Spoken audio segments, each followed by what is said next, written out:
Mesdames et messieurs, bonjour. Bienvenue dans le grand format de ce dimanche 15 septembre 2024. Fini les vacances et place maintenant au travail. Demain, lundi, sur l'ensemble du territoire national, l'école béninoise va reprendre vie pour une nouvelle année scolaire, même si l'on ne constate pas la grande affluence au niveau des stands de vente des fournitures scolaires. La rentrée aura quand même lieu. Le gouvernement a dit avoir pris toutes les dispositions qui s'imposent à cet effet sont ouverts mardi dernier.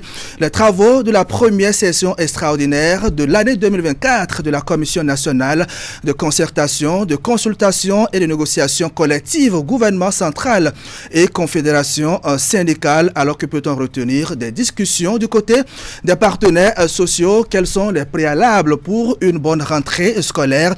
Il nous le dira sur ce plateau. Kodjo Helen est le secrétaire général de la Confédération des organisations syndicales indépendantes du Bénin, COSI Bénin.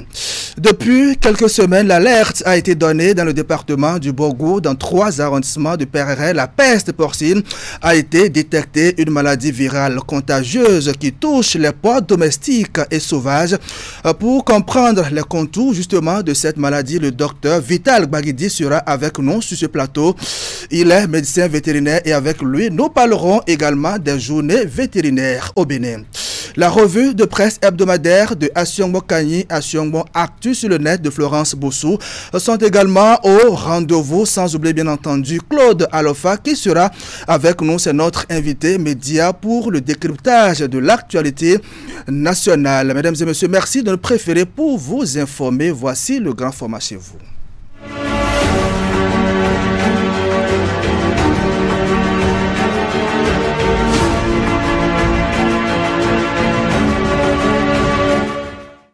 À la une de l'actualité au Bénin, la rentrée scolaire, mais avant la pré-rentrée, période réservée aux activités entrant dans le cadre de la préparation de l'année scolaire. L'une de nos équipes de reportage a fait le tour de quelques écoles de Cotonou et Abomey-Calavi pour faire le constat. On en parle dans un instant. On parlera également de la 2e édition de la journée du soldat de la garde nationale qui a pris fin ce vendredi dans une ambiance festive. Comme vous le voyez sur ces images, c'est la fin d'une semaine d'activité militaire et civile à Dessa dans la commune d'Alada. Images et reportages à suivre. Assure également le point de la conférence de presse organisée jeudi dernier à Cotonou par les autorités du ministère du Tourisme, de la Culture et des Arts.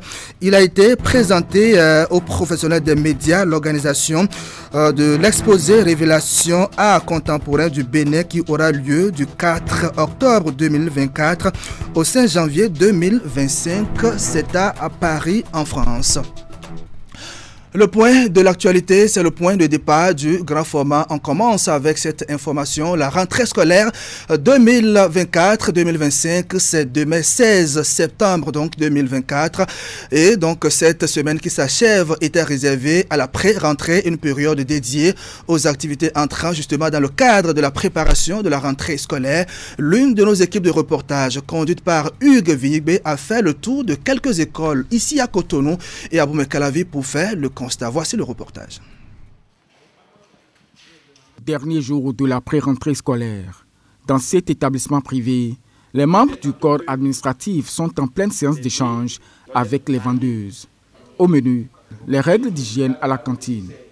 Comme à l'accoutumée chez nous ici, nous faisons des réunions avec tous les acteurs, d'accord, et là, pour que la rentrée puisse être effective, pour que tout se passe très bien.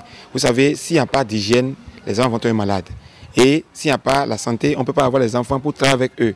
Donc s'ils sont malades, ce serait dangereux. Donc c'est pourquoi aujourd'hui, on leur donne des consignes, des instructions sur comment préparer les aliments. Donc comment se protéger. Même leur tête, il ne doit pas laisser, donc le ventre ne doit pas laisser ça comme ça, vide. Si selon le directeur, toutes les dispositions sont d'ores et déjà prises pour une rentrée scolaire sans anicroche, dans la cour de l'école s'observe une animation plutôt faible. Les parents d'élèves traînent les pas. Et quelque part, il y a la moralité financière qui est là. Bon, ils viennent négocier. On est obligé de les accepter comme ça parce qu'ils disent que vraiment, bon, comme le temps est dur, quand il faut faire, donc il y a les fournitures aussi scolaires qu'il faut acheter. Notre attention est particulièrement retenue ici par la présence d'un couturier. Il est spécialement commis pour coudre sur place les tenues des élèves. C'est 3 semaines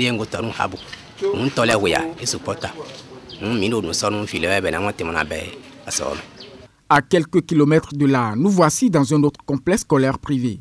L'ambiance ici est quasiment la même. Seule différence, une poignée d'élèves achèvent de balayer la cour. Mais selon le directeur du primaire, nous arrivons à un moment où l'affluence a chuté. Et les parents d'élèves aussi font leur défilé. Nous sommes en train de les enregistrer, de les écouter pour que le lundi, nous puissions faire un accueil chaleureux aux enfants.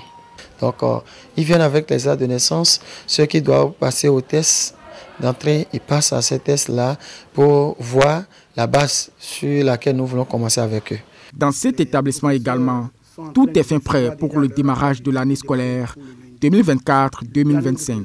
Contrairement au constat effectué au niveau du privé, au CEG Kokotomé, l'affluence des élèves et des parents est manifeste. Les premiers sont nombreux à venir constater l'affichage des emplois du temps et prendre des notes. Je suis venu prendre mon emploi du temps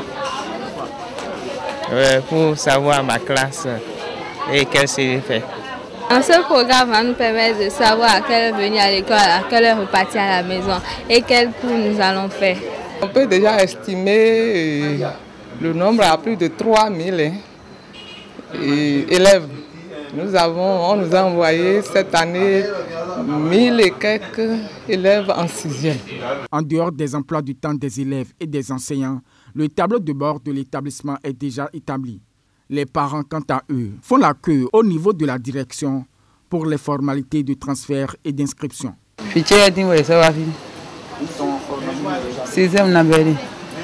Transfert, c'est fini. Si mardi on va déposer le dossier, le dossier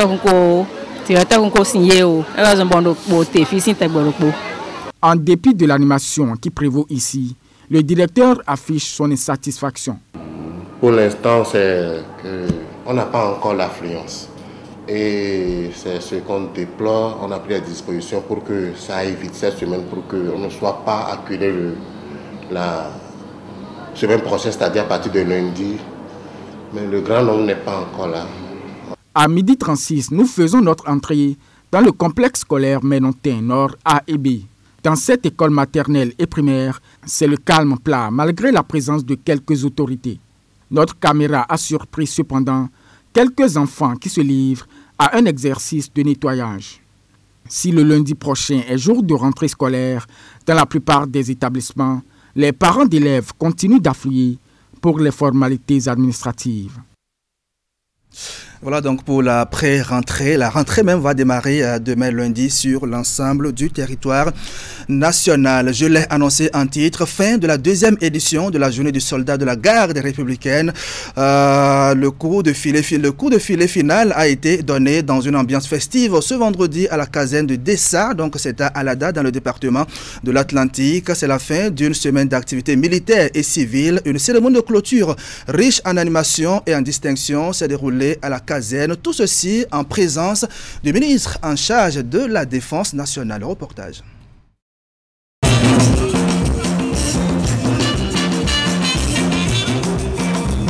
C'est à travers une parade trophée sur la tête, cadencée par des chants et danses, que les éléments de la garde nationale de la caserne de Dessa à Alada mettent un point final en cette belle matinée à la 2e édition de la journée du soldat. Une célébration qui a concilié durant 5 jours esprit d'équipe, adresse et endurance dans le rang de ces hommes en uniforme. Toute la liesse exprimée lors de cette journée de clôture vient mettre en avant la remarquable organisation échafaudée par le comité qui l'a conduit. La bonne ambiance entre les participants et la coopération avec aussi bien les collègues militaires, paramilitaires et les partenaires civils dans une ambiance bon enfant durant toute la semaine a permis de savoir que le thème « Renforcer les liens armée-nation » avait vraiment tout son sens. C'est le lieu pour moi de témoigner toute ma satisfaction au comité d'organisation que j'ai eu l'honneur de présider, pour le travail ô combien acharné et la disponibilité dont cette équipe a fait preuve depuis les préparatifs jusqu'à ce jour. Un peu plus tôt dans la journée, la finale de volleyball professionnel a retenu toutes les attentions devant les regards avisés du ministre chargé de la Défense nationale et du chef d'état-major général des forces armées béninoises. L'équipe des militaires d'Adidja Volleyball Club défiait celle de Finance VBC. Au terme d'un match équilibré et riche en remontada, Adidja va tomber les armes à la main de 7 contre 3. Un match qui a mis un terme à plusieurs jours de compétition dans 13 disciplines au total. Ainsi, les meilleures équipes dans ces différentes disciplines sportives ont été récompensées selon leur mérite.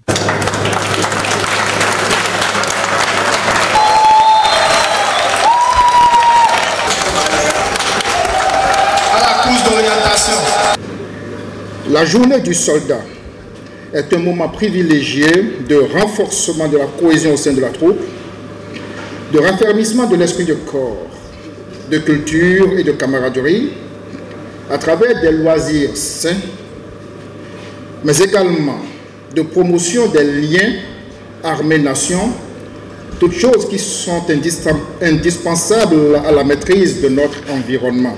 Cette deuxième édition se referme donc sur une bonne note avec déjà en ligne de mire la prochaine et des innovations dont la participation à un challenge similaire dans la sous-région et même au-delà. La célébration s'est poursuivie par un déjeuner de cohésion agrémenté par les notes de musique distillées par l'orchestre de la Garde nationale. Autre sujet de l'actualité dans cette édition, l'aéroport international Cardinal Bernardin de Cotonou poursuit sa marche de modernisation et de transformation. En témoigne, comme vous allez le voir, l'acquisition d'un lot de matériel roulant d'une valeur de 800 millions de francs CFA pour davantage viabiliser la plateforme aéroportuaire du Bénin. C'est un effort consenti par la société AHA Bénin. Les précisions sont avec Teddy Goudalo.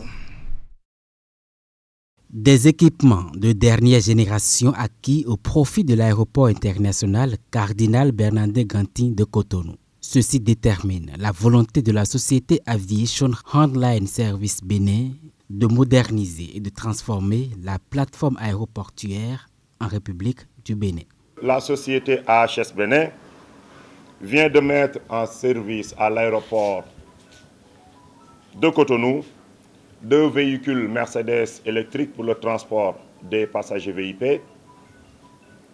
Nous avons mis un tracteur pushback. Le pushback, c'est l'engin qui fait le refoulement de l'avion.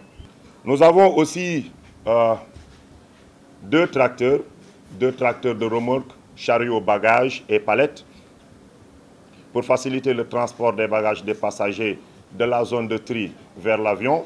La zone de tri qui est nouvellement rénové et tous nos remerciements au gouvernement et à la SAB. Nous avons aussi une passerelle électrique. La passerelle électrique, c'est ce qui est accosté à l'avion pour permettre l'embarquement et le débarquement des passagers. Nous avons un tapis soute aussi électrique, c'est ce qu'on utilise pour charger les bagages des passagers dans l'avion. Et nous avons un camion de vide-toilette. La société AHS Bénin se conforme ainsi à ses engagements vis-à-vis de l'État béninois. Le coût global de ces engins est estimé à 800 millions de francs CFA. AHS se réjouit de cette avancée qui rehausse l'image de l'aéroport international Cardinal Bernardin Ganti dans la sous-région. Ces équipements sont des équipements de dernière génération électriques et qui sont requis par ce que nous avons au Bénin comme le plan national de réduction de carbone, de CO2. Et c'est ce plan de réduction d'émissions de CO2 dans l'aviation civile requiert de la part des usagers un certain nombre de choses. Et parmi lesquelles nous sommes heureux de savoir que AHS rentre tout de suite dans la danse et nous permet d'avoir des équipements de dernière génération déjà, mais aussi électriques. En 2025, nous attendons un bus de transport des passagers, capacité environ 100 passagers, électrique aussi, d'autres tracteurs électriques, passerelles et tapis.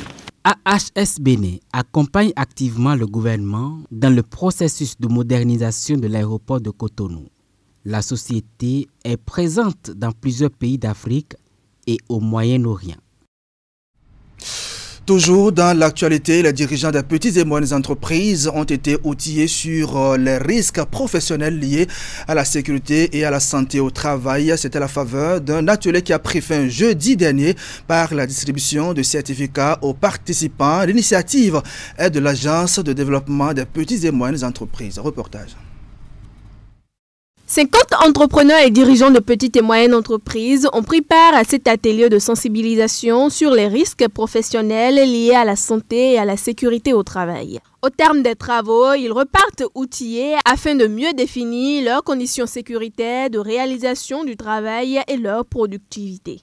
Elle nous a permis non seulement de comprendre les enjeux de la sécurité, de la santé en milieu de travail, mais également la responsabilité des employeurs pour assurer un cadre sécurisé et sûr pour les employés. Donc désormais, quand nous allons repartir à nos diverses entreprises, on aura un regard autrement sur ce qui concerne la sécurité en milieu de travail. Donc ils nous ont enseigné des mesures qu'on peut prendre. C'est vrai que cela inclut des coûts, mais pour l'instant, il y a ces petites mesures que nous pouvons mettre en place en attendant de budgétiser tout ça et de mettre en pratique les années à venir. 9 personnes sur 10 ont déjà eu mal une fois au dos, à l'épaule, au genou ou au poignet. Et ces douleurs-là sont liées à la conception de l'environnement de travail. Et certaines PME ont des espaces de travail qui ne correspondent pas toujours à l'activité qu'ils vont réaliser et donc qui les exposent à des risques liés à la santé. Et il est important de les sensibiliser parce que, comme on dit, l'ignorance tue. Et cette sensibilisation-là nous a montré que beaucoup de responsables de PME sont ignorants de ces questions-là. Et grâce à cette formation portée par des PME, ils ont compris qu'il est important de considérer à la fois les questions de financement et les questions de capital humain, donc de santé et de sécurité au travail. La séance de renforcement de capacité est initiée par l'Agence de développement des petites et moyennes entreprises du Bénin. Elle constitue pour les entrepreneurs un guichet unique de promotion et de développement. Les entreprises elles-mêmes, elles peuvent mettre en place une politique de prévention des risques et par la suite mener une stratégie pour pouvoir gérer ces risques-là professionnels liés à la santé et à la sécurité au travail. Donc c'est vraiment dans cette dynamique-là que l'Agence de développement des petites et moyennes entreprises a organisé ces 2 jours d'ateliers de sensibilisation. Les travaux ont duré 48 heures avec à la clé la remise d'un certificat de participation aux bénéficiaires. La première édition du Salon des investissements privés dans la commune a ouvert ses portes au Palais des Congrès de Cotonou. C'était du 12 au 13 septembre dernier, porté par Participe, Odel et Réforme. Le rendez-vous a permis de promouvoir l'attractivité des territoires pour des investissements en faveur de l'économie locale en mettant en exergue les projets novateurs et les opportunités d'affaires. Plusieurs stands de produits locaux ont été mis en valeur à cette occasion. On fait le point avec Ingrid Der. Encore un nouvel espace d'échange et de communication à travers lequel les communes du Bénin pourront mieux valoriser et vendre aux partenaires les potentialités et opportunités d'affaires qu'offre leur territoire. Son nom, Salon des investissements privés dans les communes. C'est l'œuvre de 2 institutions qui se sont donné la main pour booster le développement économique local. Programme de participation citoyenne aux politiques publiques au Bénin pour le développement économique local et le projet réforme des finances publiques pour l'atteinte des ODD et le renforcement de la mobilisation des recettes de l'État. Le présent salon des investissements privés dans les communes intervient à un moment où les défis dans les communes sont toujours aussi nombreux. Assurer l'accès aux services sociaux de base pour les populations, renforcer la planification locale en intégrant des pratiques résilientes au changement climatique et améliorer la qualité de la gouvernance territoriale, figure encore sur la liste de nos nécessités. Ce cadre d'affaires et de réseautage qui se positionne comme une réponse à la question de visibilité des initiatives locales et des opportunités pour les investisseurs, entrepreneurs et structures de financement est à sa première édition. Sont associés à ce grand rendez-vous plusieurs partenaires, la GIZ, la coopération allemande, l'Union africaine et l'ambassade des Pays-Bas au Bénin. Je suis ravi d'avoir autant de communes ainsi que les entreprises privées ici présentes ce matin et je vous souhaite plein de réussite durant ce premier salon d'investissement. Et je voudrais féliciter tous les partenaires impliqués avec cette initiative. Je vous rassurer de notre appui persistant et la disponibilité de toute l'équipe de l'ambassade pour la réussite des activités. Du fait de son appui à la tenue du présent salon, le gouvernement du Bénin réaffirme son ambition de faire des communes un puissant moteur de développement local. Les nombreuses réformes qu'il a engagées dans le secteur de la décentralisation illustrent bien cette volonté politique. Après l'étape des discours protocolaires, s'ensuit la visite des stands sur lesquels sont exposés les différents produits des communes du Bénin. C'est donc parti pour 2 jours de découverte, partenariat et bien d'autres opportunités d'affaires. Et pour boucler la première partie du grand format, sachez que le Bénin sera à l'honneur en France dans quelques semaines. C'est à travers l'exposition Révélation Art Contemporain du Bénin qui aura lieu du 4 octobre 2024 au 5 janvier 2025 à Paris. L'annonce a été faite au cours d'une conférence de presse organisée jeudi dernier à Cotonou par les autorités du ministère du Tourisme, de la Culture et des Arts. Il a été question de présenter aux professionnels des médias le contexte et les tenants et aboutissants de cette exposition qui va une fois encore révéler le Bénin à l'international. Le point avec Wouliat Sanoussi. La conciergerie de Paris en France s'ouvre au public du 4 octobre 2024 au 5 janvier 2025 pour l'exposition Révélation Art Contemporain du Bénin.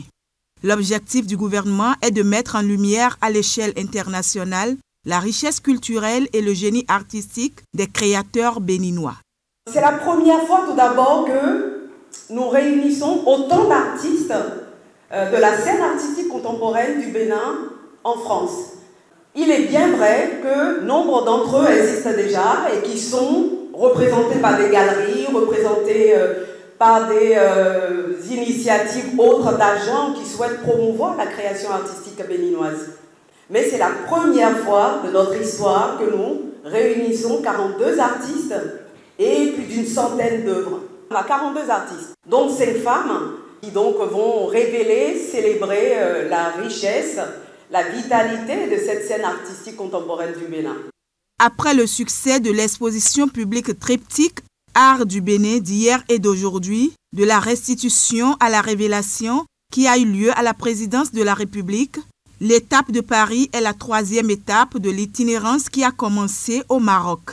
Elle est voulue et co-parrainée par les chefs d'État de la France et du Bénin. Le 27 juin 2022, le président Emmanuel Macron avait effectué une visite au Bénin. Et le chef de l'État français, lors de ce séjour, a été tellement enchanté par les œuvres contemporaines qui avaient été exposées et qu'il a eu à voir de ses propres œuvres et qu'il a demandé, il a formulé le souhait d'accueillir sur son territoire cette exposition.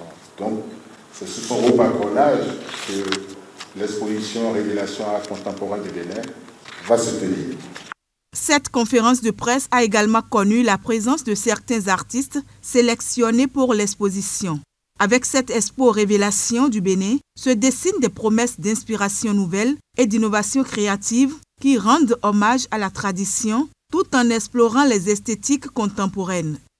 Nous avons besoin que notre pays rayonne et il rayonne, entre autres, à travers le travail de nos artistes. Ce sont les artistes qui parlent le mieux du génie de notre peuple à travers leur créativité qu'ils mettent en œuvre.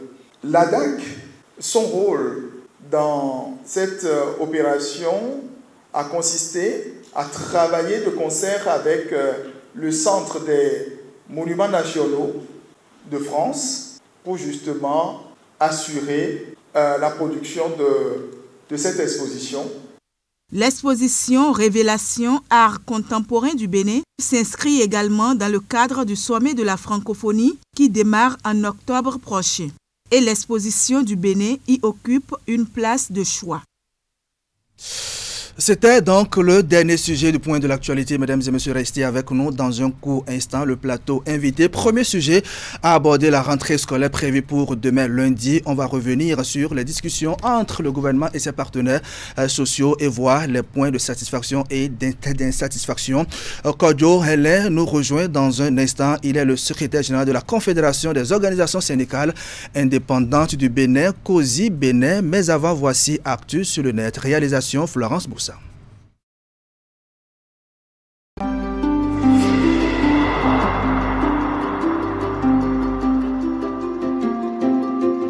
Sur la toile cette semaine, le dossier Steve Amoussou a connu un autre tournant. Le gouvernement béninois, par le biais de son porte-parole Wilfried Léandre Mbedi, a réagi sur l'affaire Steve Amoussou. Selon lui, ce n'est pas une affaire du gouvernement, ce n'est pas le gouvernement qui l'a interpellé.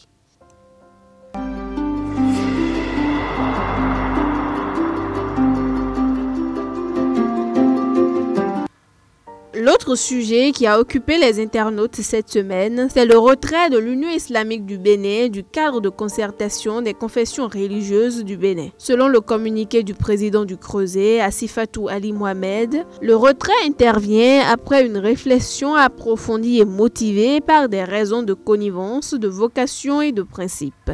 Sur la toile, la plupart des internautes s'interrogent sur les vraies raisons de ce retrait. Prévenir vaut mieux que guérir. La démarche de l'Église catholique et des autres confessions est à encourager pour avoir des élections apaisées en 2026. Quelles que soient les raisons, des religieux ne doivent pas quitter le cadre de concertation. Quelles leçons donnent-ils à leurs fidèles ? La politique prend le dessus de quelques confessions religieuses. C'est normal que certaines religions dignes du nom prennent leurs responsabilités en main. Le cadre de concertation des confessions religieuses n'a rien apporté depuis quelques années au pays. Il laisse le problème atteindre son paroxysme avant d'intervenir. Et quand c'est ainsi, ça ne marchera jamais.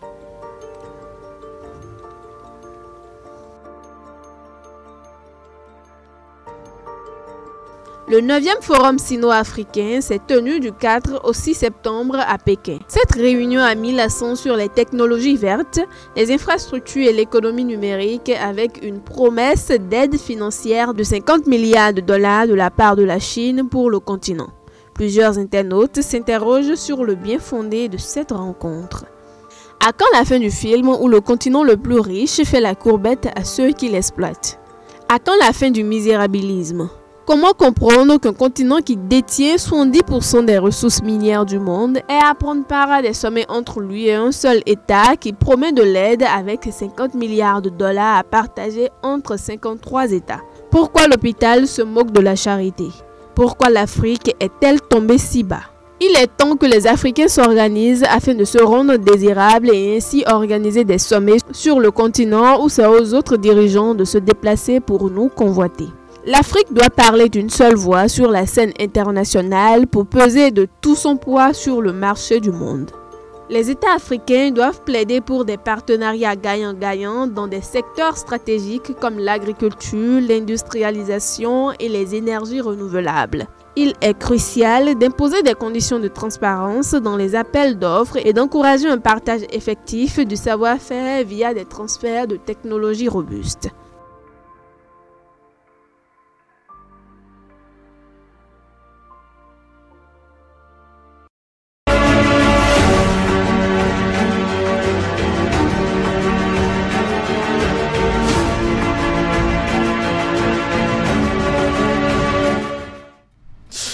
Apprenants et enseignants reprennent le chemin des classes. Demain, lundi, c'est la rentrée scolaire. Mais quelle couleur cette nouvelle année scolaire va-t-elle prendre? Donc, on va le savoir également. Quelles sont les revendications des travailleurs à satisfaire afin d'assurer un bon déroulement donc, des activités scolaires? Le gouvernement a pris langue avec ses partenaires sociaux mardi dernier et on fait le point sur le plateau de grand format avec le secrétaire général de la Confédération des organisations syndicales indépendantes du Bénin, COSI Bénin, qui vient de nous rejoindre. Monsieur Kodio Hene, bonjour. Et bonjour, monsieur Boukari. Alors, bienvenue sur le plateau du grand format. Vous étiez donc à cette rencontre mardi dernier avec les ministres donc, du gouvernement, membres donc, de cette commission de négociation. Quels sont les points donc, inscrits à l'ordre du jour de cette session extraordinaire? Merci, monsieur Boukari. Nous étions effectivement avec la délégation gouvernementale au sein de la commission de concertation, de consultation et de négociation collective entre le gouvernement et les confédérations centrales syndicales représentatives. Et ceci, il faut aussi préciser, avec le patronat. Tout à fait. Bon, au cours de cette séance, il a été essentiellement question des diligences effectuées par les différents ministères sectoriels en charge de l'éducation dans le cadre de la préparation de la rentrée scolaire et universitaire 2024-2025. Globalement, on peut retenir de ces diligences que les ministères sectoriels, chacun en ce qui le concerne, a pu effectuer les diligences qui traditionnellement s'accomplissent à la veille d'une rentrée scolaire. Il s'agit notamment des questions de nomination de nouveaux responsables administratifs et pédagogiques des établissements scolaires, la mise à disposition des ouvrages scolaires, des manuels, donc les cahiers d'activité et autres. Également de la question des mutations, mutation du personnel, qui est donc un grand mouvement du personnel qui a lieu aussi bien dans les enseignements maternels et primaires que dans les enseignements secondaires techniques et de la formation professionnelle. Donc nous sommes en année de mutation dans ces deux sous-secteurs. Il faut remarquer que si dans les enseignements maternels et primaires, les mutations ont été faites à bonne date, c'est sorti avant, au moins 30 jours avant la rentrée, dans les enseignements secondaires, ces mutations ont accusé de retard. Et les nominations en ce qui les concerne sont sorties à environ 2 semaines de la rentrée. Qu'est-ce qui justifie justement ce retard quand on sait que la rentrée est prévue pour le 16 septembre depuis des mois? On sait que donc, la rentrée c'est pour le 16. Qu'est-ce qui justifie ce retard? Non, ce retard, je pense que seules les autorités pourront répondre à ça parce que ils se sont justifiés, ils ont dit les raisons qui ont conduit à ce retard surtout dans les nominations, dans les mutations du moins. Et aussi dans les nominations, ils ont estimé que le test en la matière n'a pas prescrit de façon rigoureuse un délai dans lequel les nominations doivent paraître.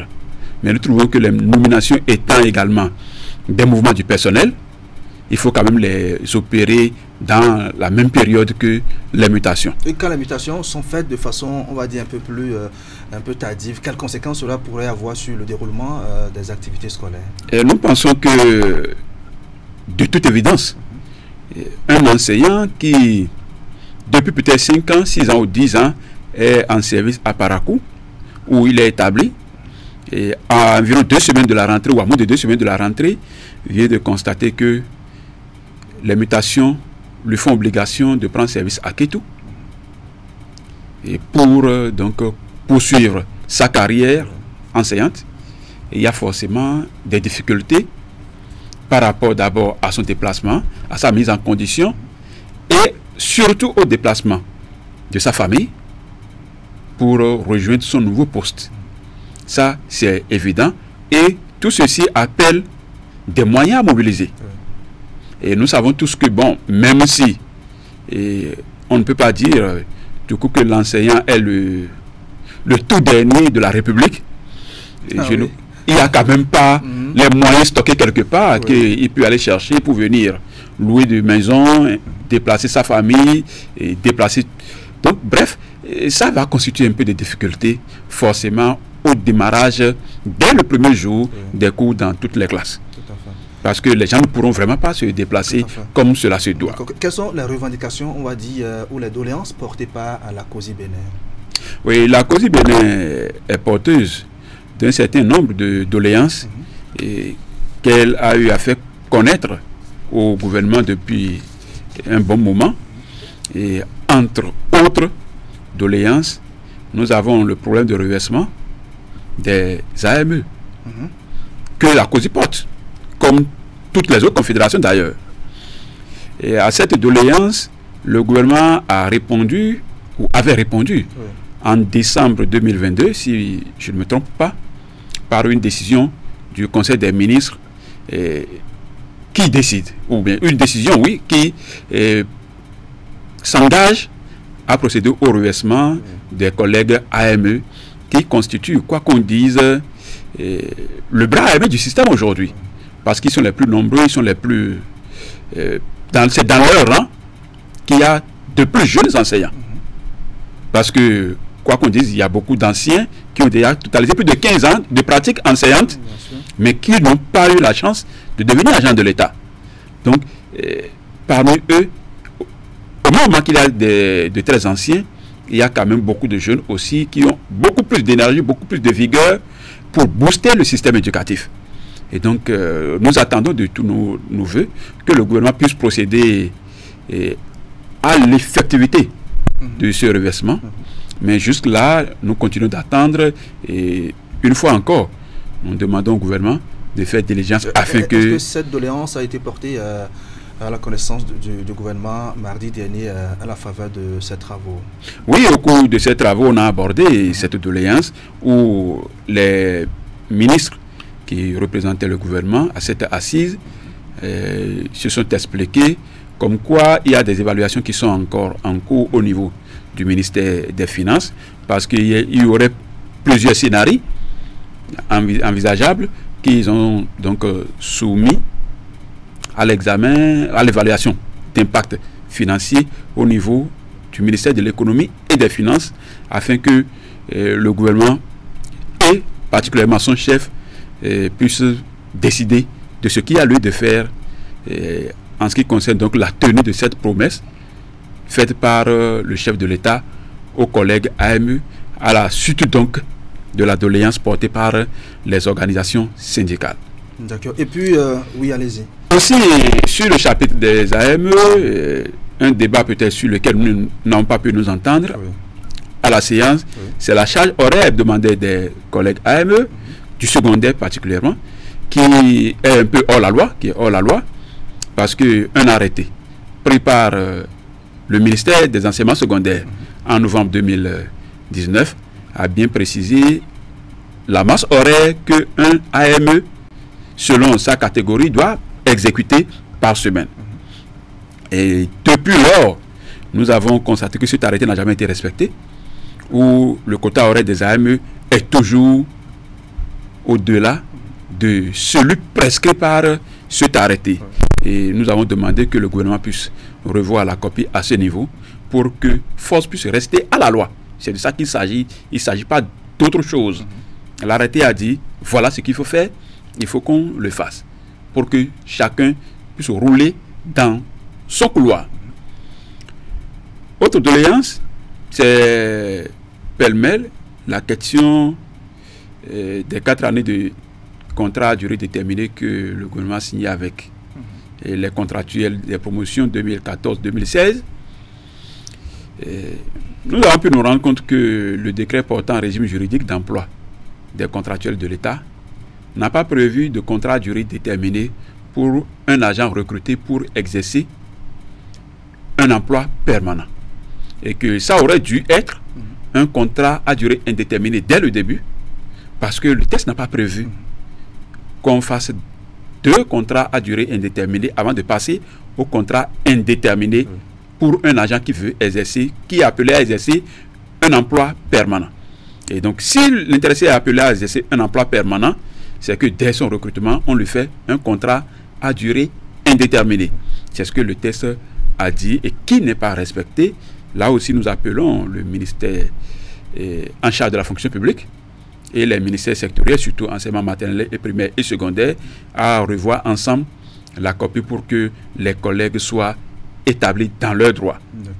Sur le même chapitre, toujours pour les collègues des promotions 2014-2016, il y a ceux qui sont recrutés avec les licences professionnelles obtenues soit à l'EPAC, en agronomie et autres, et qui servent dans nos lycées techniques.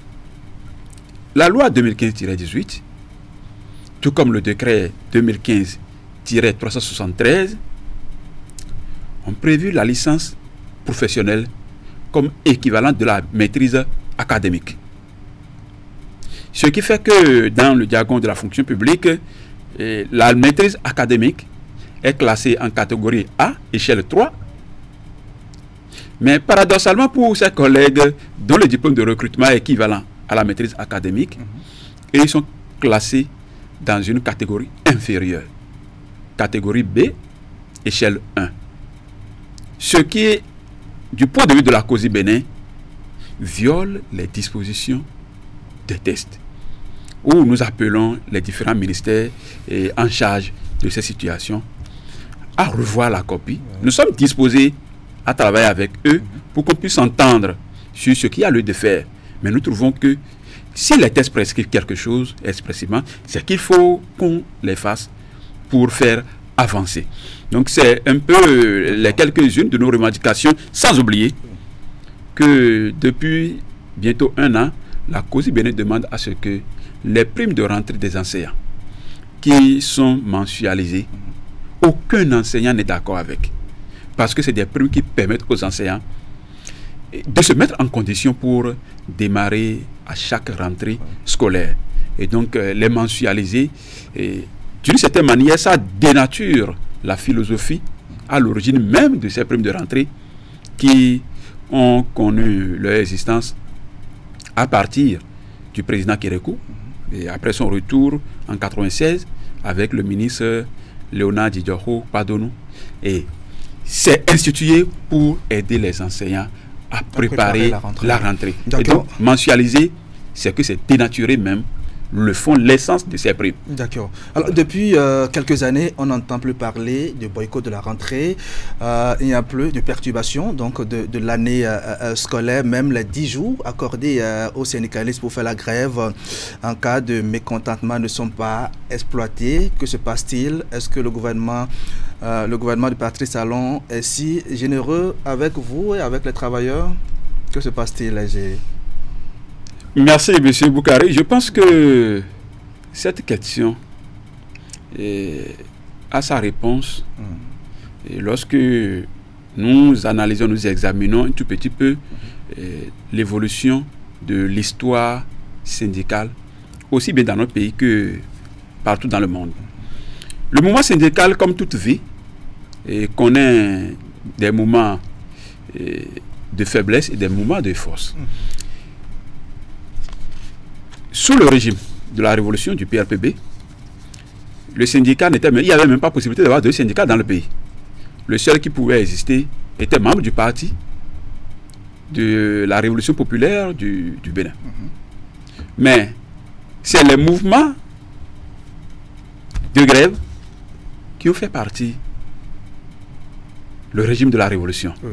Comme pour dire, ici il y a 10 jours, là-bas il n'y avait même pas 10 jours. Mais c'est grève qui a fait partie du régime. Pour dire, ça peut péter à tout moment. Et j'espère, et je suis convaincu d'ailleurs que le régime en a conscience et travaille pour que nous n'atteignions pas ce niveau. Ça peut péter à tout moment. Et c'est pour ça d'ailleurs que après notre séance, la session extraordinaire de la commission du mardi dernier, nous avons appelé le gouvernement à maintenir le dialogue, à faire l'effort dans la mesure du possible pour que, au cours de l'année scolaire, les revendications, les doléances continuent d'être étudiées et continuent d'avoir satisfaction pour que l'année scolaire puisse être une année réussie. Parce que la rentrée, certes, sera effective demain. Mais rien ne garantit une année scolaire réussie. Une année scolaire peut être perturbée à tout moment. Ça, il faut en avoir conscience. À quelles conditions Ah non, il suffit que les travailleurs ne soient pas d'accord avec le traitement qu'ils subissent. Et ça peut détonner à tout moment. Et au-delà du fait que la détonation peut arriver à tout moment, il faut aussi savoir que le travailleur qui va en classe, surtout l'enseignant,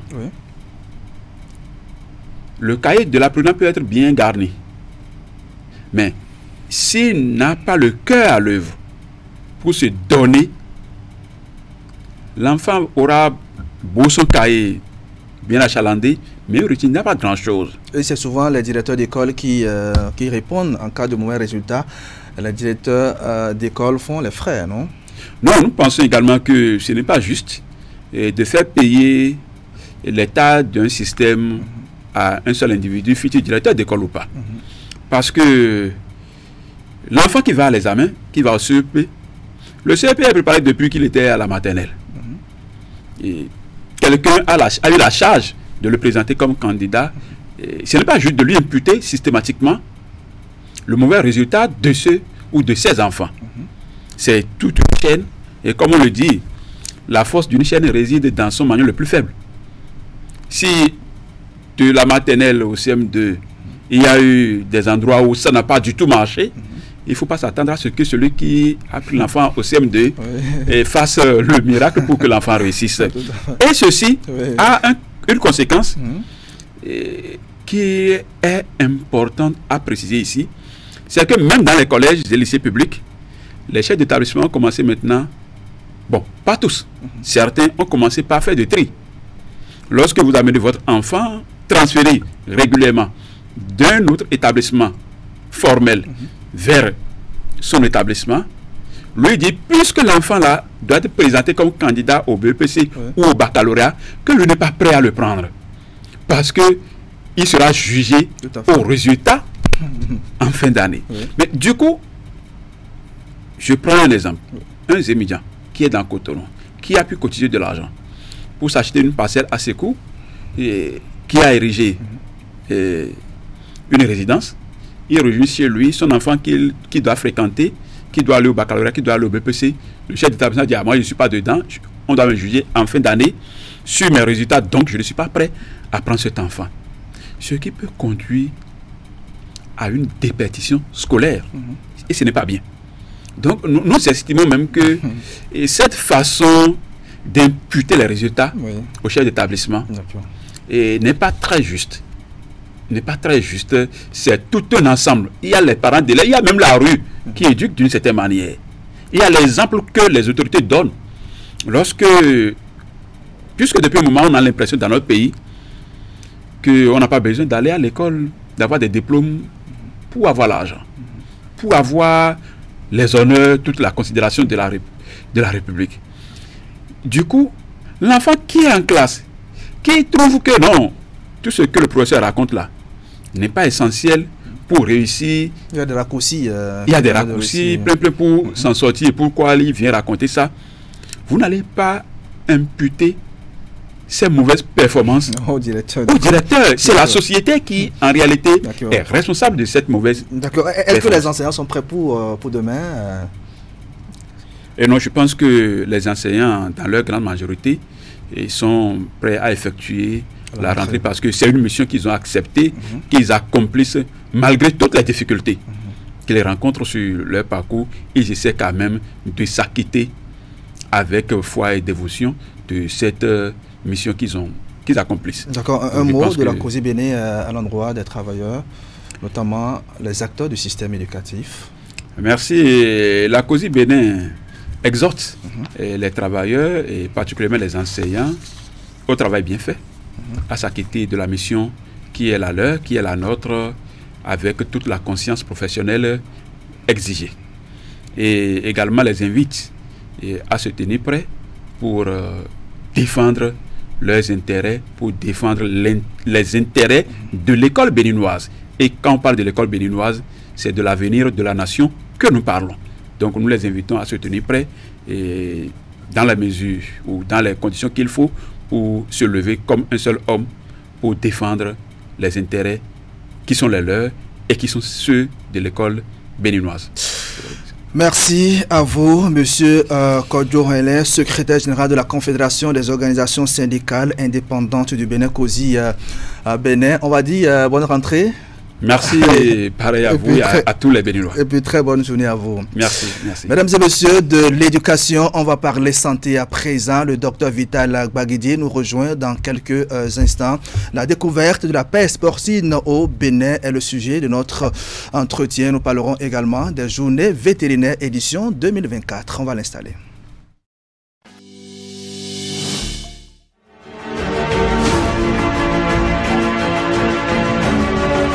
Mesdames et messieurs, bonjour, bienvenue dans le grand format de ce dimanche. Nous parlerons de l'événement, mais aussi des réalisations du conseil communal. Chaque parti politique dévoile sa position et fait des propositions. Fonctionnaire ou non, vous êtes pris en charge dès que le médecin vous déclare insuffisance rénale chronique. Alors de quoi les populations ont-elles eu droit? Donc jeudi dernier... que le président de la République aussi était dans le marché de Porto-Novo, mais pourtant il n'aimait pas la foule. Même s'il y a des querelles, des choses qu'on cache aux deux peuples, il va falloir transcender tout ça. Le président Loko dit que sa main ne tremblera pas à agir. Zéro signé qu'une fourmi, c'est elle qui répond aujourd'hui à notre invitation. Ouais, j'ai dans ton dossier maintenant. Il est dans le véhicule, oui, ouais, dans ton. Il y a aussi un village, Boa Kouton, sans tanga.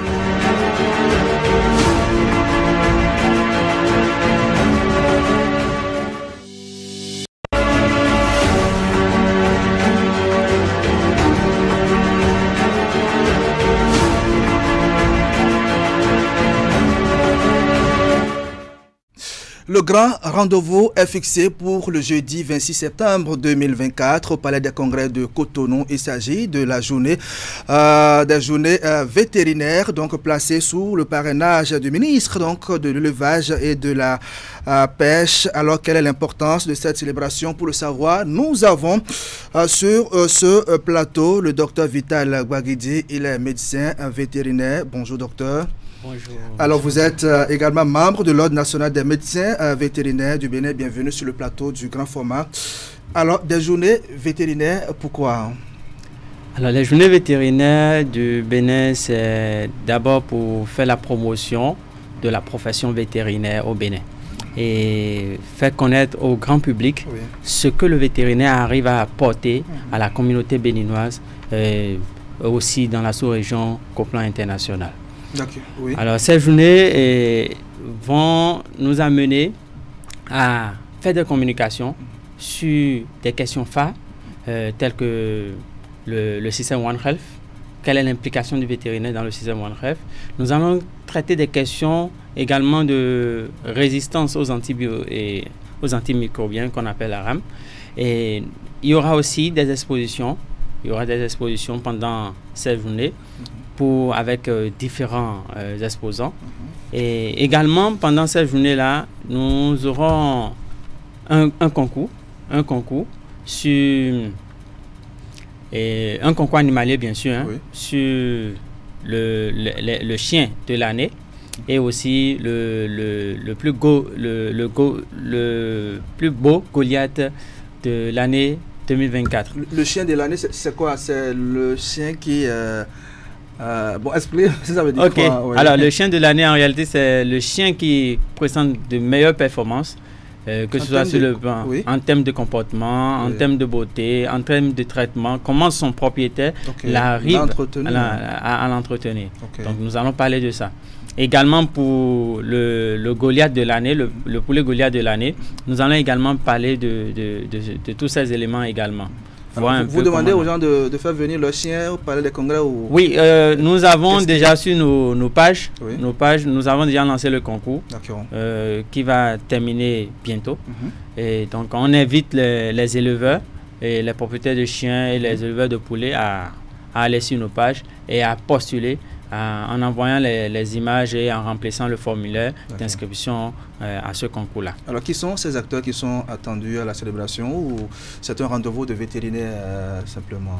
Non, ce n'est pas seulement un rendez-vous de vétérinaire simplement. Nous avons d'abord le corps professionnel en santé animale. Il y aura nous aurons aussi les acteurs du système One Health, c'est-à-dire la santé humaine, la santé environnementale, donc ils seront présents.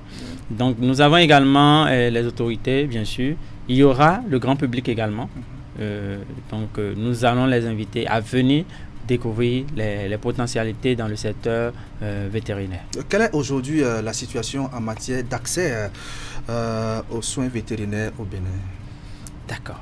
Alors la situation en matière d'accès aux soins vétérinaires au Bénin laisse à désirer parce que la population ne comprend pas en réalité l'importance du vétérinaire dans la communauté béninoise. Donc, ça reste à faire et c'est pourquoi ces journées vont nous permettre de découvrir les potentialités en matière de services vétérinaires au Bénin.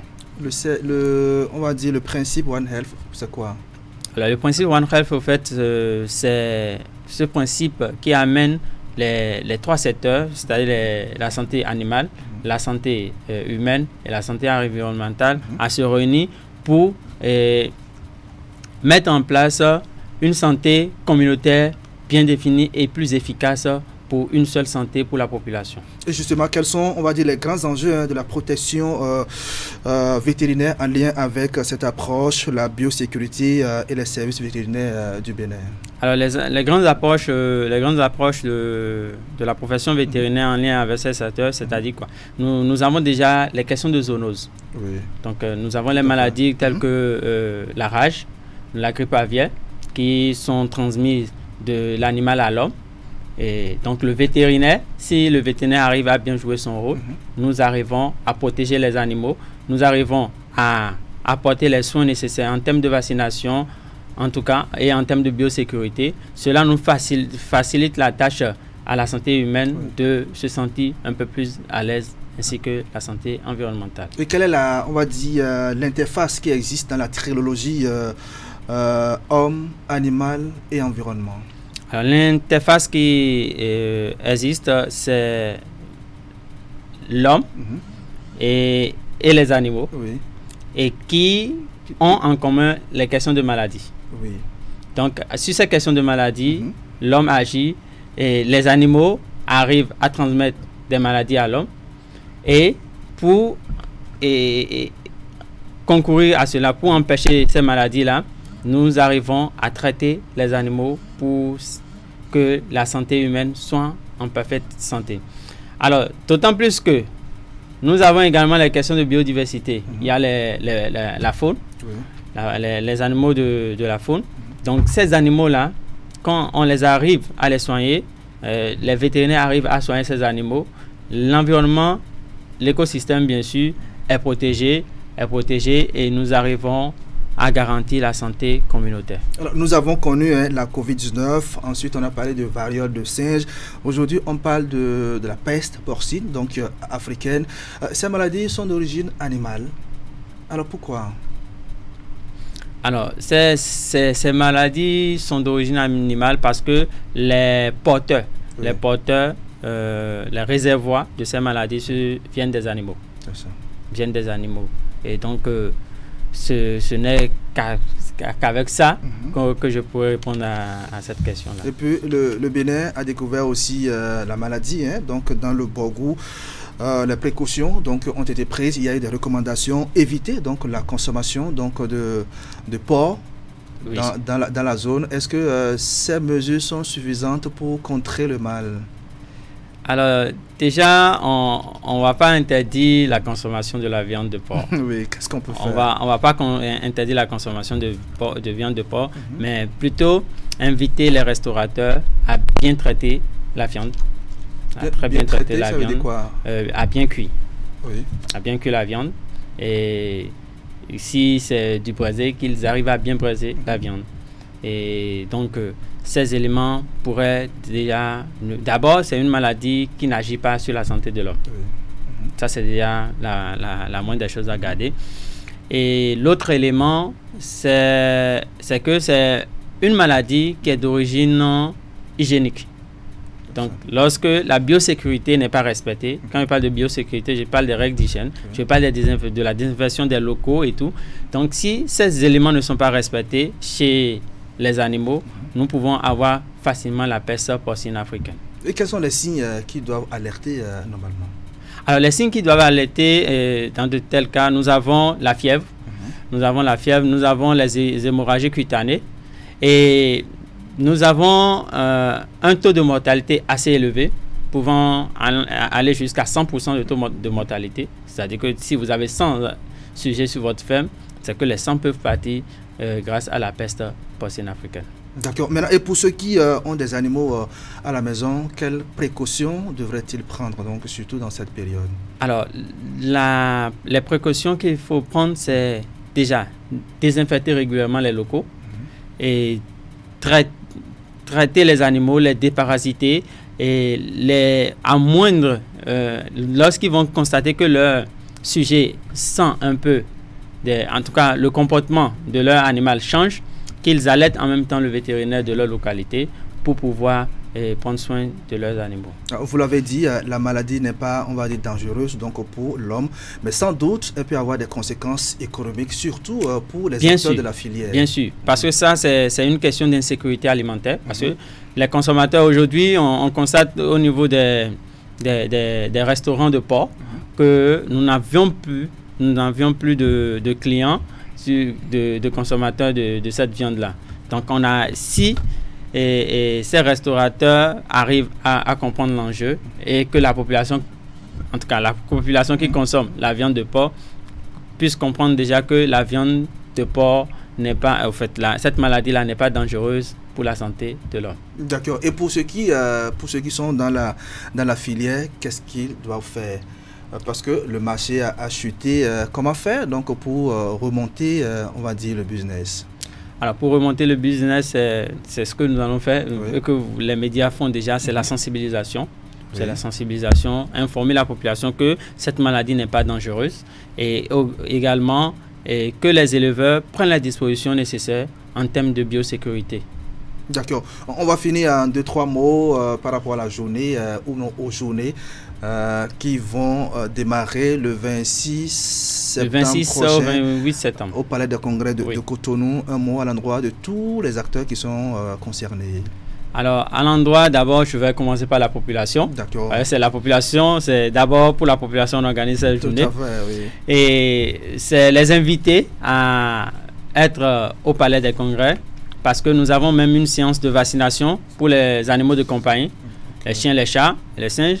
Et nous allons faire une réduction du prix normal qu'on applique dans les différents cabinets vétérinaires. Donc, il serait idéal que les propriétaires d'animaux de compagnie puissent passer au Palais de Congrès pour vacciner leurs animaux. D'accord. Oui.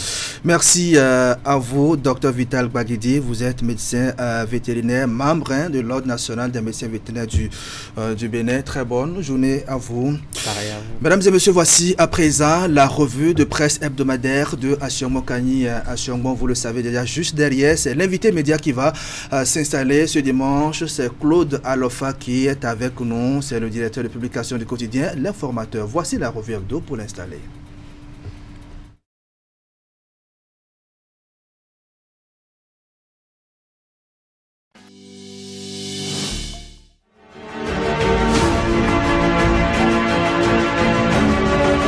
Mesdames et messieurs, bonjour, bienvenue dans le grand format de ce dimanche. Nous parlerons de l'événement, mais aussi des réalisations du conseil communal. Chaque parti politique dévoile sa position et fait des propositions. Fonctionnaire ou non, vous êtes pris en charge dès que le médecin vous déclare insuffisance rénale chronique. Alors de quoi les populations ont-elles eu droit, donc jeudi dernier? Que le président de la République aussi était dans le marché de Porto-Novo, mais pourtant il n'aimait pas la foule. Même s'il y a des querelles, des choses qu'on cache aux deux peuples, il va falloir transcender tout ça. Le président local dit que sa main ne tremblera pas à agir. Zéro signé qu'une fourmi, c'est elle qui répond aujourd'hui à notre invitation. Ouais, j'ai dans ton dossier maintenant. Il est dans le véhicule, oui, ouais, dans ton. Il y a aussi un village, Boa Kouton, sans tanga.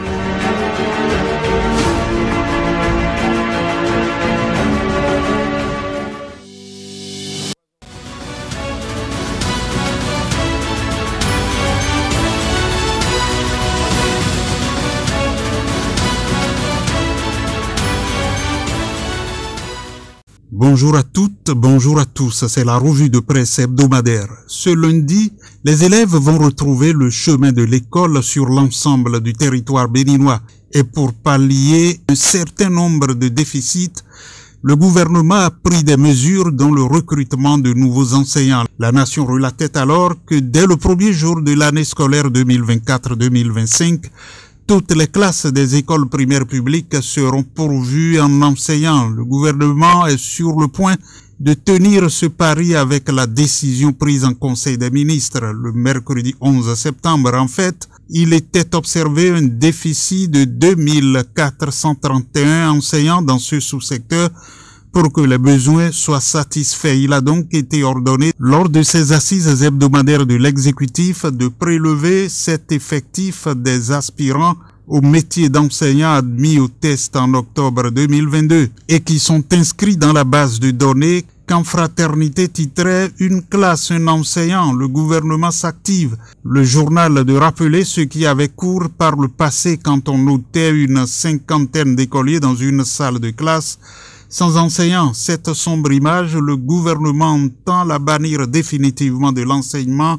La décision vient satisfaire les besoins exprimés par ce ministère au titre de l'année scolaire 2024-2025. Pour une nouvelle fois, le gouvernement s'est attaqué à un nœud gordien de l'enseignement béninois. En réglant un problème, il en a réglé plusieurs autres. En effet, c'est de nouveaux emplois qui sont créés. Les AME poussent un ouf de soulagement depuis plusieurs mois. Une augmentation sur leur traitement salarial qui en plus passe à 12 mois, une prise en charge sociale et d'autres avantages connexes ont été acquis par ces enseignants, minimisant les incidences financières. Le gouvernement a fait de nouveaux heureux. Réorganisation des filières soja et anacarde, écrivait Fraternité. La Chambre nationale de l'agriculture du Bénin a annoncé la réorganisation des filières et des accords avec les interprofessions. La Chambre reprend ainsi son bâton de pèlerin. Selon son président, Herman Imali Djetta, malgré un fort potentiel économique, ces deux filières sont dominées par les exploitations familiales agricoles et les initiatives de transformation qui n'arrivent pas à transformer toute la production nationale. Cette situation ne correspondant pas à la politique d'industrialisation, le gouvernement du Bénin a décidé que la totalité des produits agricoles de rente soit transformée au niveau national. Pour la nation, le principal objectif de la rencontre avec les médias était de faire le point sur l'état d'avancement du processus de réorganisation des filières anacarde et soja. Herman Imali Djetta rappelle que le chef de l'État a confié à la Chambre nationale d'agriculture la mission de réorganiser ces deux filières en vue de la mise en place d'accords cadres avec les interprofessions des filières soja et anacarde. Dans ses explications, le président de la Chambre a précisé que la contribution de l'anacarde et du soja aux recettes d'exportation du Bénin connaît une augmentation continue depuis 2016, atteignant en 2022 respectivement 3,68% et 1,0% de la valeur totale des exportations nationales. Cependant, malgré ce potentiel économique croissant, ces deux filières restent dominées par des exploitations familiales et des unités de transformation. Avec Bénin Intelligent, on apprenait qu'en place depuis 2016, le gouvernement du président Talon procède à nouveau au bilan de son programme d'action. À partir du jeudi 12 septembre, donc, des émissions bilan sont proposées aux citoyens sur les chaînes de télévision, mais aussi dans d'autres médias. Cette saison de bilan se fera secteur par secteur. Tous les ministères présenteront individuellement alors le bilan de l'exécution du PAG en ce qui les concerne. L'émission inaugurale a été consacrée au ministère du Travail et de la Fonction publique.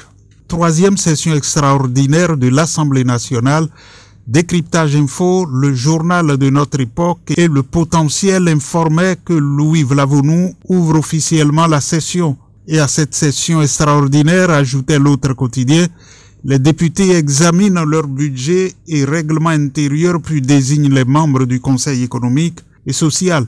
Ce qu'écrivait déjà Libération en indiquant qu'il s'agit de la désignation des membres du Conseil économique et social au niveau départemental. Et mieux encore, le pays émergent parlait d'une enveloppe de 29 milliards 318 millions adoptée à l'unanimité des députés. Ce que venait renchérir Nord-Sud quotidien qui écrivait que le Parlement prévoit plus de 29 milliards de francs CFA. Bien avant le débat général qui a précédé le vote de ce budget, soulignait Bénin Intelligent, le président Louis Gbéou-Nouvlavonou a fait le point de l'exécution du budget de l'Assemblée nationale pour le compte de l'année 2024. À la date du 30 août 2024, le point d'exécution du budget de l'Assemblée nationale dégage une dépense globale de 16 milliards 836 millions de francs CFA, base engagement, soit un taux d'exécution de 61,01% du budget remanié. Et puis, dans sa parution de mercredi, La Nation relatait qu'à la suite de sa visite la semaine dernière à la zone industrielle de Glodjibé, Nicéphore Soglo a reçu le mardi 10 septembre à sa résidence à Cotonou Letongi Béton, directeur général de la Société d'investissement et de promotion de l'industrie, occasion pour l'ancien chef de l'État de repréciser ses motivations en allant à la découverte de cette zone industrielle intégrée. Il n'y est pas allé de main morte pour rejeter les critiques dont sa personne a été l'objet à la suite de sa visite à la zone industrielle de Glodjibé. L'ancien chef de l'État a exprimé sa désapprobation à propos des accusations portées contre lui. Pour terminer cette revue de presse, Vous dites tout se penchait sur le mimétisme politique pour écrire que le colonisateur tient toujours les élites et les peuples africains et la situation s'aggrave de jour en jour. Tellement les mentalités sont affectées par les stratégies du colonisateur que l'Africain, en particulier le Béninois, a perdu son identité. Il renie sa propre culture et rejette ses valeurs endogènes si puissantes. Il n'est plus lui-même et a du mal à le redevenir. Pour l'Africain formé à l'école coloniale, dont les programmes sont conçus pour l'assujettir, rien n'est bon s'il ne vient de l'Occident. Tout le monde veut faire comme le blanc et lui ressembler en tout. C'était la revue de presse hebdomadaire. Merci de l'avoir suivi.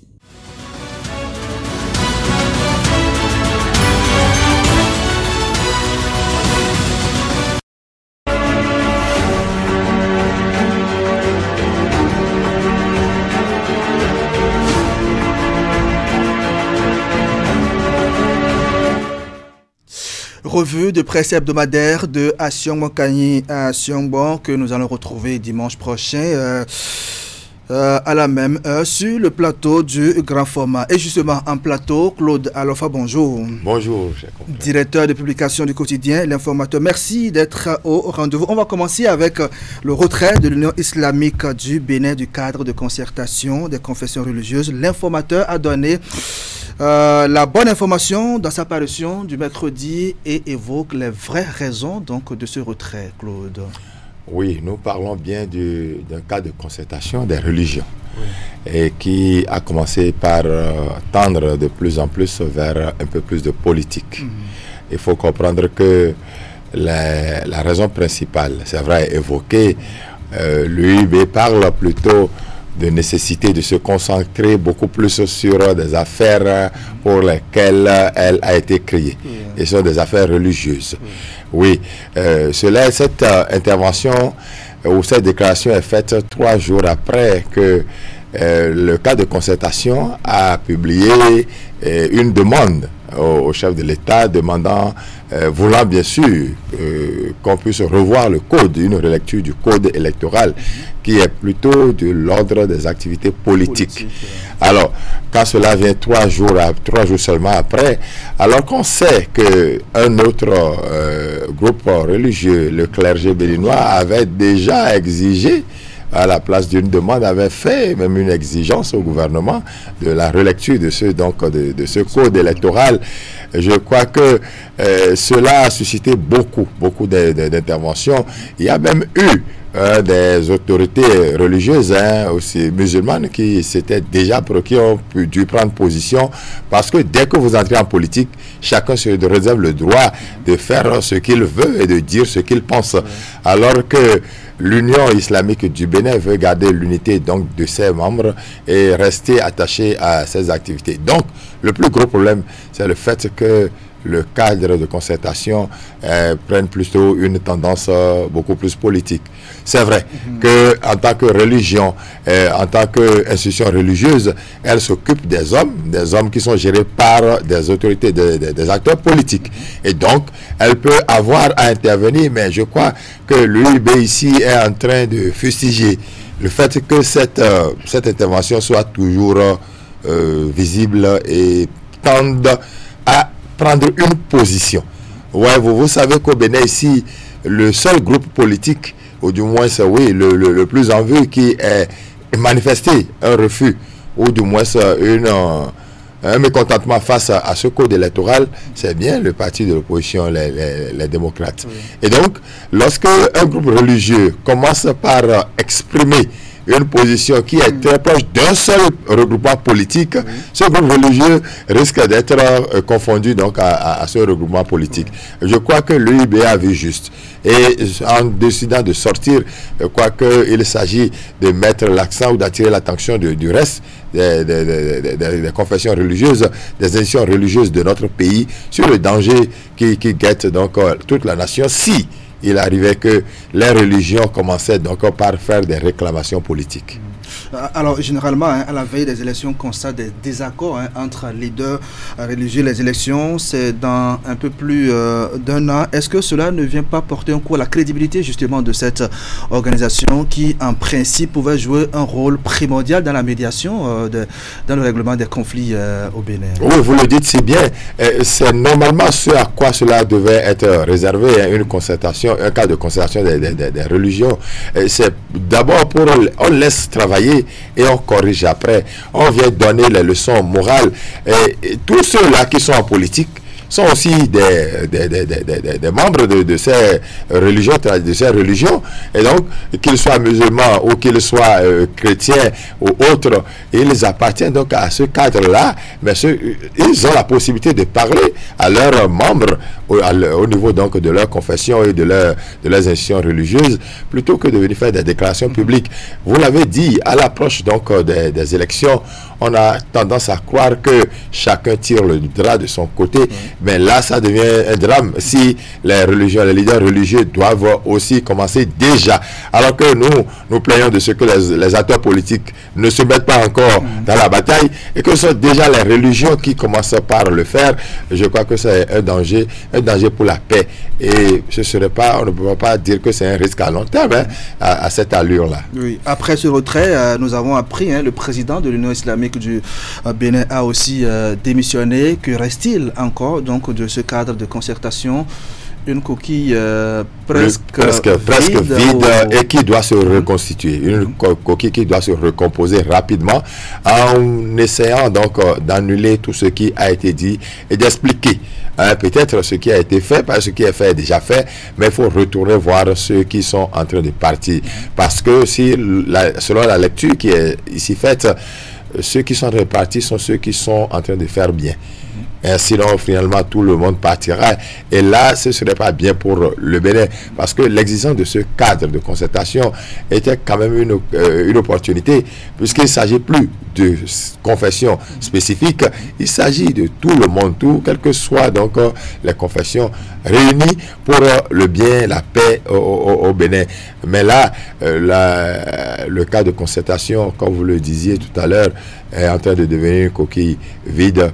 Je ne sais plus à quoi servirait leur communiqué dès à présent, parce que c'est normal que le président de cette concertation à Porto-Novo démissionne, puisqu'il fait partie de l'UIB, et donc quand son institution de base fêtière démissionne et quitte, il faut partir aussi. C'est logique, c'est tout à fait logique, et parce que c'est ainsi fait, je crois que il ne reste qu'à ses co-responsables, ou du moins à toutes les autres constituantes de ce cas de concertation, de pouvoir revoir la stratégie et de se reconstituer, de changer leur mode opératoire, de déclarer clairement. Je crois qu'ils vont prendre des déclarations, ils vont pouvoir prendre des résolutions, celles-là qui consisteraient à ne plus jamais rien dire quand il s'agit de la paix, sauf pour inviter à la paix, sauf pour inviter à la cohésion, sauf pour demander à ce que les gens s'entendent pour que les Béninois se portent bien. D'accord. Quel impact ce retrait pourrait-il avoir sur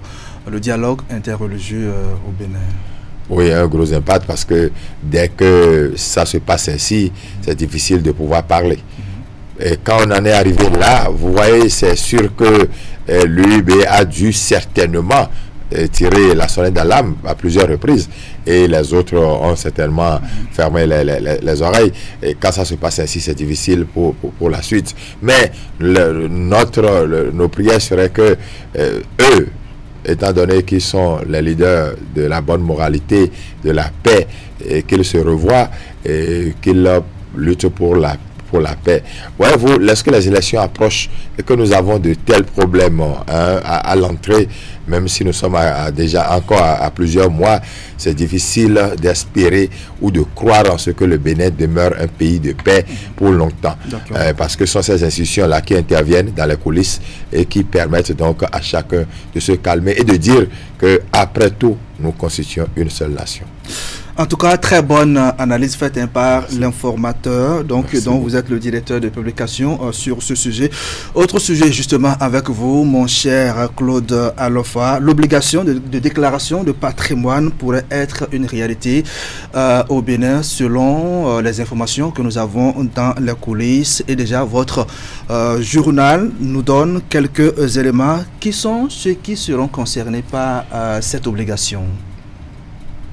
Au-delà donc de tous ceux-là qui sont des élus, il y aura certainement certains directeurs généraux qui sont nommés à la tête de certaines grandes institutions de la République, c'est les grandes sociétés, parce que ne faut pas oublier que le gouvernement de la rupture veut bien mettre fin à la corruption, et pour le faire, il faut d'une certaine manière que ce qui est imposé à la tête de l'État et à la tête déjà de certaines institutions de la République, l'élargir à toutes les institutions de la République, parce qu'un président élu par ses pairs, ou du moins proposé par ses pairs, d'une certaine manière a une obligation de rendre compte à la fin, de pouvoir dire voici un peu ce que j'ai gagné, voici les éléments qui se sont ajoutés à mon patrimoine de départ, et voilà pourquoi est-ce que je suis à tel niveau. Cela, je crois, ça va lutter beaucoup contre la corruption, et c'est une idée, je crois, même si elle n'est pas encore formalisée, elle fait son petit bout de chemin, aussi bien au sein des députés qu'au sein donc de l'administration publique. Oui, et qu'en est-il pour les députés, les ministres? Oui, c'est vrai que commence par soi-même, mais peut-être que pour une fois, ça va commencer par les autres.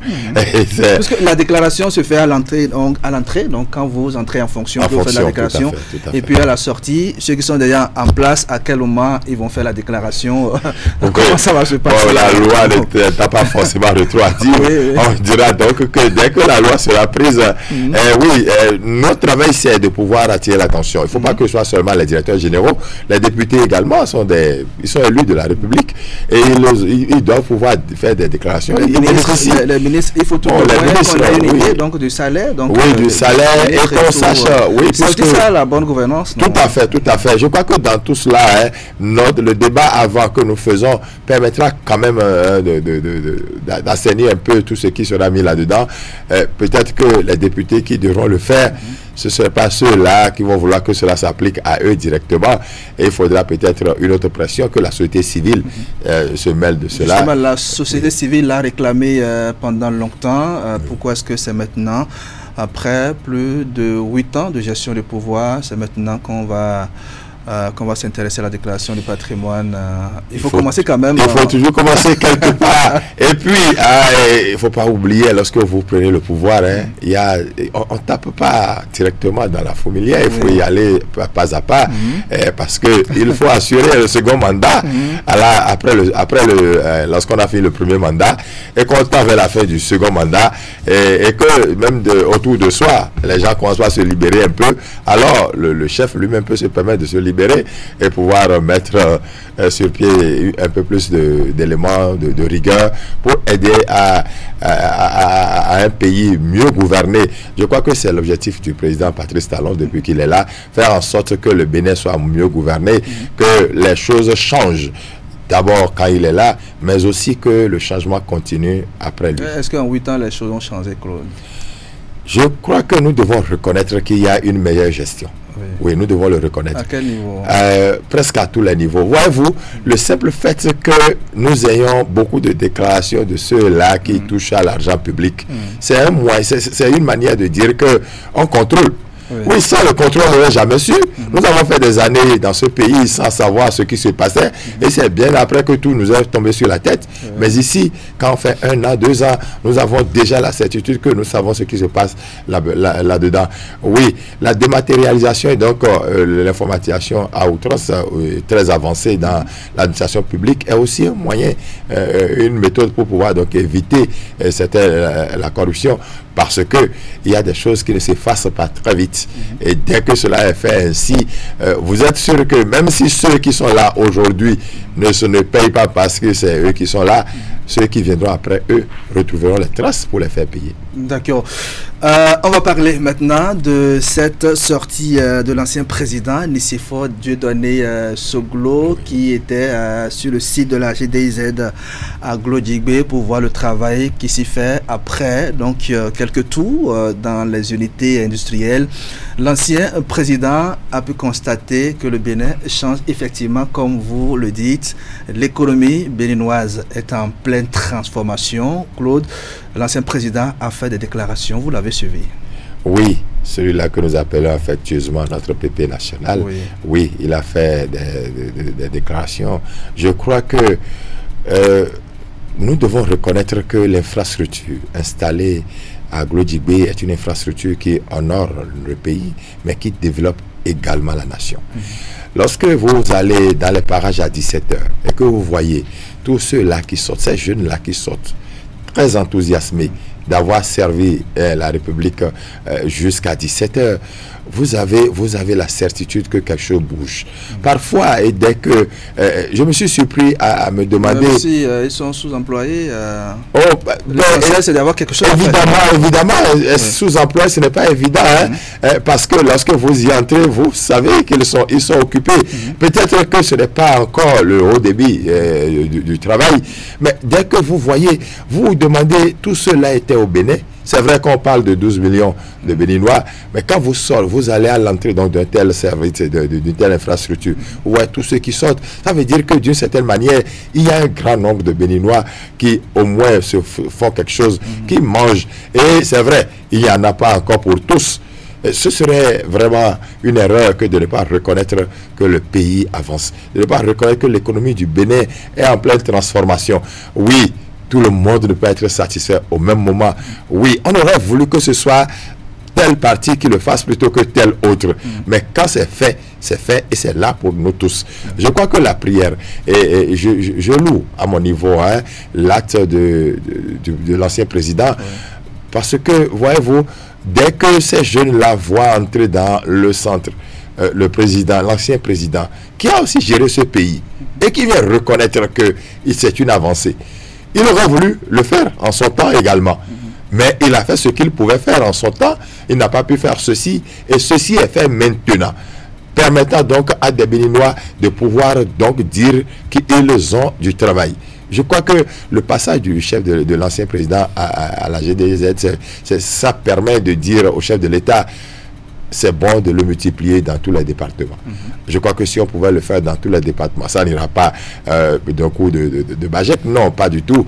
Mais nous allons donc dire que ce passage de l'ancien chef de l'État est une manière pas de soutenir l'action du gouvernement sur de bloc, non, pas du tout, pas forcément, mais personne n'est contre ça. Hein, non, personne ne serait contre, c'est un acteur politique qui aurait pu le faire, hein, mais quand c'est quelqu'un qui a géré le pays, qui pose un tel acte, et ce n'est pas parce que c'est qui a toujours critiqué les actions de Patrice Talon. Évidemment, ça donne plus de la valeur à ces critiques, à mon avis. C'est ces forces au glow qu'on a vu. Oui, mais c'est ça qui permet de dire que ces critiques ont de la valeur. Quand vous êtes dehors, vous n'êtes jamais entré dans l'institution qui est installée, la structure installée donc à Glodjigbe. Et quand vous critiquez du dehors, mais vous faites de la fausse critique. Mais lui, il est allé donc de centre de travail à centre de travail, et il a vu les jeunes en train de travailler. Il a eu les explications nécessaires. C'est seulement après ça qu'on peut parler d'une vraie critique.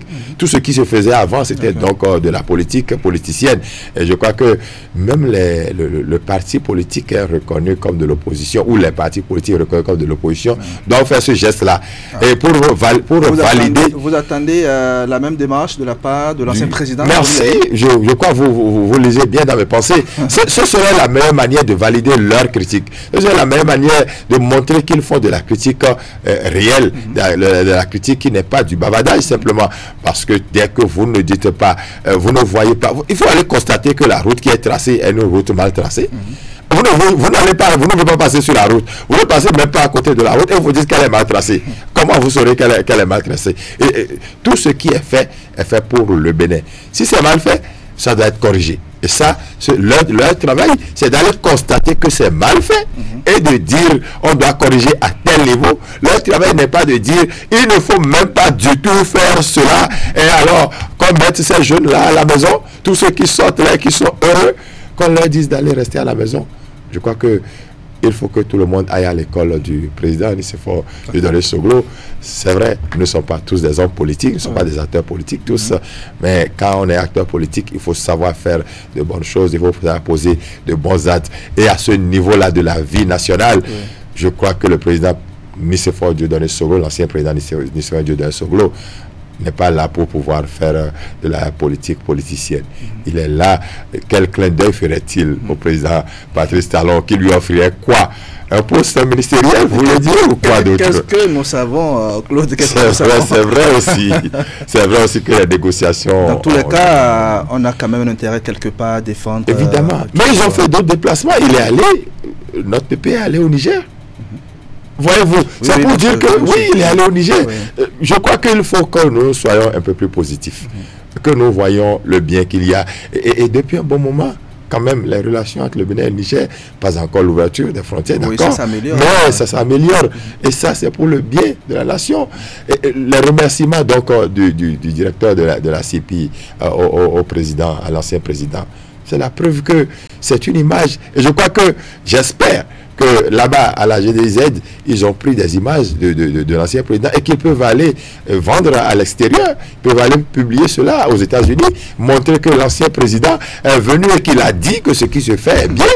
Oui, évidemment. Qu'est-ce que ça va changer? Évidemment, parce que là-bas, aux États-Unis, on connaît l'ancien chef de l'État comme étant un travailleur. Et quand il voit, il dit que c'est bon, ça permet donc aux investisseurs américains, c'est vrai, ils venaient déjà avec l'ambassadeur des États-Unis au Bénin qui le fait, mais avec de telles images, je crois que c'est de la promotion qui se fait pour le Bénin, et c'est ce qu'il y a de mieux à faire plutôt que des critiques. D'accord.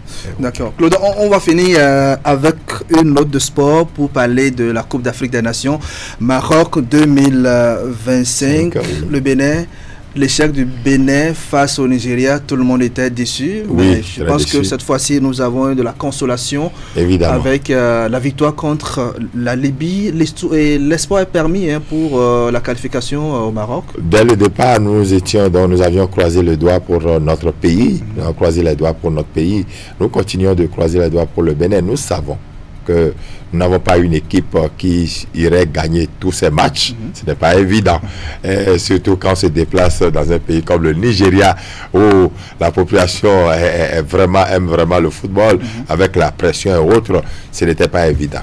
Mais quand après la sortie 3-0, nous étions déçus, c'est vrai.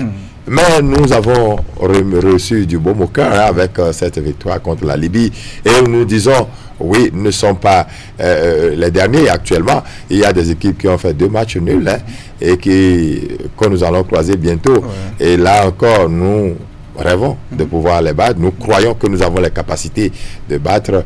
Et au bout du rouleau, c'est un championnat dans lequel on va totaliser les points. Et je crois que nous pouvons sortir notre épingle du jeu. Le prochain adversaire, ça va être le Rwanda. Le Rwanda, oui, mais le Rwanda qui n'est pas facile à jouer pour le Bénin. Tu as fait un match nul avec la Libye. Oui. Même si nous faisions, c'est vrai que notre souhait n'est pas de faire des matchs nuls, mais si nous faisions des matchs nuls, nous ne resterons pas derniers. C'est le Rwanda qui resterait dernier parce qu'eux, ils auraient fait 3 matchs nuls. Nous, on a eu une victoire, c'est vrai, et une défaite. Je crois que nous travaillons. Le sélectionneur et le cadre technique et les joueurs, tous rêvent d'aller à la CAN parce que c'est quand ils sont là-bas qu'ils démontrent ce qu'ils savent faire. Et donc, nous, derrière eux, quand ils sont là-bas, nous sommes heureux devant les télévisions, nos postes de télévision. Et donc, tous, nous sommes unis pour un succès du Bénin. Et nous exhortons le cadre technique à continuer à travailler. Le gouvernement, je crois, nous avons des informations régulières sur le fait que les moyens sont mis à leur disposition. Alors, si les moyens sont mis à leur disposition, qu'ils travaillent, nous aussi, nous ne marchanderons pas, nous ne leur marchanderons pas notre soutien. Oui. D'accord. Malheureusement, les matchs retour, on ne peut pas jouer les matchs retour au Bénin ou à Cotonou. Les matchs retour seront encore joués à l'étranger, ce qui va sans doute défavoriser notre équipe nationale. Le stade Général Mathieu Kérékou où on a englouti des milliards disqualifiés par la CAF et tout. Oui, c'est vrai, il y a quelque chose qui ne va pas parce que le 12e homme est nécessaire. Même pour les grands pays, les grandes nations de football, le 12e homme est nécessaire. Il joue un grand rôle. Alors, dans notre cas, dans la situation actuelle, nous ne pouvons que espérer qu'on puisse déplacer certaines personnes. Oui, c'est la Côte d'Ivoire, c'est pas très loin, mais c'est déjà aussi loin. Le gouvernement est obligé certainement de mettre beaucoup plus, faire un peu plus d'efforts pour que nous puissions déplacer beaucoup de monde pour certains matchs, parce qu'il y a des matchs qui seront décisifs. Après avoir perdu au Nigeria, 0 contre 3, nous devons pouvoir mettre tout en jeu pour battre le déplacement. Cotonou à Abidjan, ça va être encore cher. Pourquoi ne pas choisir, par exemple, Lomé juste à côté pour abriter nos matchs Bon, il faut toujours dire que les négociations à ce niveau-là se jouent pour des raisons ou pour d'autres que nous ne pouvons pas maîtriser. Peut-être que nous avons, les acteurs trouver qu'il y a plus d'avantages. D'ailleurs, c'est en Côte d'Ivoire, à Abidjan, que nous avons gagné le Nigeria. Alors, donc, peut-être qu'il y a des atouts, plus d'atouts à ce niveau. Donc, peut-être... Alors, il faut dire que peut-être les autres se sentent plus à l'aise à Abidjan qu'à Lomé. Pourquoi pas? Et l'essentiel est qu'ils gagnent, parce que s'ils ne gagnent pas réellement, on va se dire, mais pourquoi avoir été là-bas? Mais quand on a constaté qu'ils ont déjà gagné au moins contre le Grand Nigeria à Abidjan, on espère qu'ils gagneraient tous leurs matchs à domicile, donc à Abidjan. D'accord. Claude Alofa, directeur de publication du quotidien L'Informateur, merci pour ce décryptage de l'actualité nationale. On se retrouve dans quelques semaines. Très bonne journée à vous. Merci beaucoup. Mesdames et messieurs, c'est ici que s'arrête l'aventure grand format de ce dimanche 11 septembre 2024. Merci à vous qui nous suivez depuis Veki, c'est à Soava. Merci de votre fidélité au programme de Canal 3 Bénin. On se retrouve dimanche prochain pour vous servir avec le même plaisir. Au revoir.